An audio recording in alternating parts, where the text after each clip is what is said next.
ఇప్పుడు మీకు అన్నదాత సుఖీభావ అని చెప్పి 20,000 వేస్తామని చెప్పి అన్నారు కూటమి ప్రభుత్వం వాళ్ళు అధికారంలోకి వచ్చిన తర్వాత ఇప్పటిదాకా వేయలేదు. అదిగో ఇదిగో అంటున్నారు. మరి ఏమైనా రైతుల వ్యతిరేకత ఉందా? రైతులు వేస్తారన్న ధైర్యంతో ఉండరు. ఎప్పుడు వేస్తారో అని చెప్పి ఎదురు చూస్తూ ఉన్నారు. ప్రభుత్వం మారింది, మారినాక అవకతవకలు ఉండే సరి చేసుకుంటున్నారు. సరి చేసుకుంటున్నారు. ఆ సరి చేసుకోవటం అయిపోయినాక వర్షనే పడతాయి అని అంటే అనుకుంటున్నాం. ఎంతకాలానికి సరి చేసుకుంటారు? సంవత్సరం అయిపోయింది కదా. సంవత్సరం అయిపోయిందంటే మన రాష్ట్రం లాభాల్లో లేదుగా, నష్టాల్లో ఉందిగా, అంత అప్పుల్లో ఉంది. కష్టాల్లో ఉందని తెలిసే కదా ఈ పథకాలు మొత్తం చెప్పింది ఎలక్షన్ ప్రామిస్. ఏముండా చెప్పినా గానీ ఎవరు తెచ్చినా అప్పులు తెచ్చి చెయ్యాలి. వీడు కాకపోతే కొంత అభివృద్ధిలో కూడా కొంత పెడుతున్నాడు. అభివృద్ధి అనేది ఉండాలిగా. అసలు అతిగుర్తి అభివృద్ధి లేకుండా పథకాలు ఇచ్చుకుంటూ వెళ్తే ఉపయోగాన్ని ఉందా? మీ నాన్న అప్పు చేసి వెళ్తాడు, నువ్వు కడతావా ఆడొచ్చి కడతాడా?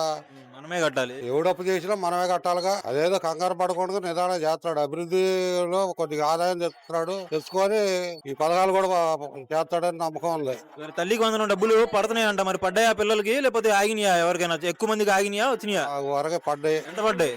13 ఏళ్ళు పడ్డాయి. అంటే 15,000 కదా చెప్పింది, 13 ఎందుకు వేశారు? చెప్పాడు.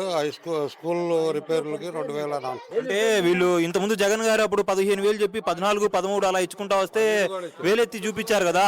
మరి ఇప్పుడు వీళ్ళు 15,000 అని చెప్పి 13,000 ఇస్తే అలా? మరి 12 కూడా ఇచ్చారు. 12 కూడా ఇచ్చారు. 12 ఇచ్చారా? 12 కూడా ఇచ్చారు. అప్పుడు 12 ఇచ్చారు, 13 ఇచ్చారు. రకరకాల ఏంటంటే వాడు ఇచ్చాడు, తీసుకొని వచ్చిన బడి తీసుకుంటున్నారు అంతే.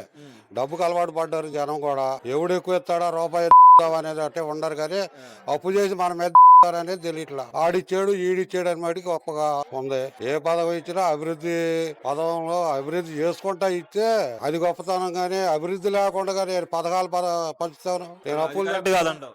అది ఎట్ట కరెక్ట్ అయితే చెప్పండి మీరే. నువ్వు చెప్పు. నువ్వు చదువుకొని ఉండవు, ఏడ ఉద్యోగం చేయాలన్నా ఏడకెళ్ళి చేస్తా?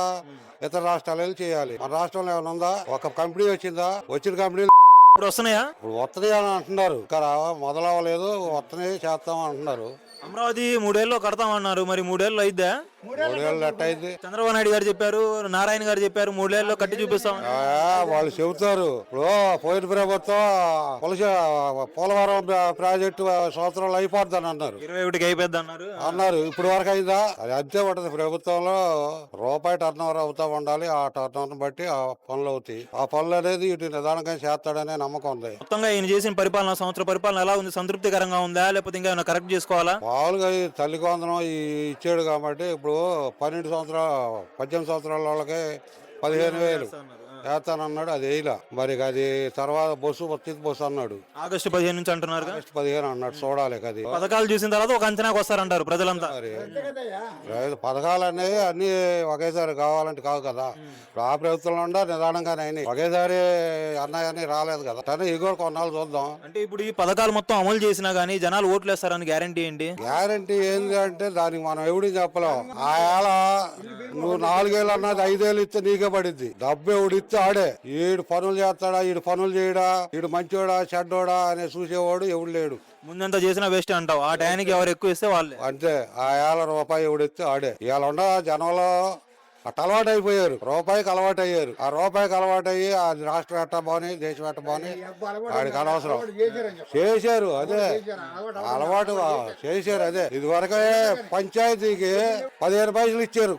ఇదే పంచాయతీ నువ్వు ఆగాయ చెప్పే మాట్లాడిన తర్వాత 15 పైసలు ఇస్తే అప్పు రూపాయి 15 పైసలు ఇచ్చారు అన్నారు. ఇవాళ పార్లమెంట్ కు 3 ఏళ్ళు 5 ఏళ్ళు ఇస్తున్నారు. అదేంది ఎక్కడ పోతుంది దేశం? ఆ డబ్బు ఎక్కడదే? ఇచ్చారు. ఏడదంగా వచ్చి ఇచ్చారు. వాడు ఏమన్నా జేబుల్లో తీసుకొచ్చి ఇచ్చాడా? జనం రాజకీయ నాయకులు పెట్టే ప్రతి రూపాయి కూడా మన జేబుల నుంచి పోయేదే. మనం కట్టే ట్యాక్స్ ఏదైనా మన ఉప్పు మీద, పప్పు మీద, తొక్క మీద, తోట మీద, అన్నిటి మీద మన మీద దెంగే వాడు ఇచ్చే రూపాయి. ఆ రూపాయి ఎవడు ఎక్కిస్తే అడిగి వేస్తున్నారు ఈ జనం కూడా. వాడు మంచోడా, దొంగోడా, లంజోడా అవి చూస్తల్లా. అవి అనేది జనంకి అవి పనికిరావు. ఒకవేళ ఎవడినన్నా దొంగ అన్నాం అనుకో, మీ నాయకుడు చేయట్లేదా, ఆ నాయకుడు చేయట్లేదా, నువ్వు చేయట్లేదా అంటున్నాడు. ఎవడు చేయకుండా ఉన్నాడు అని అన్నాడు. ఒకనాడు ఈరియా కుంభకోణంలో 1,00,000 రూపాయలు చేస్తే ప్రధానమంత్రి రాజీనామా చేసిందా ఊరుకోవాలా?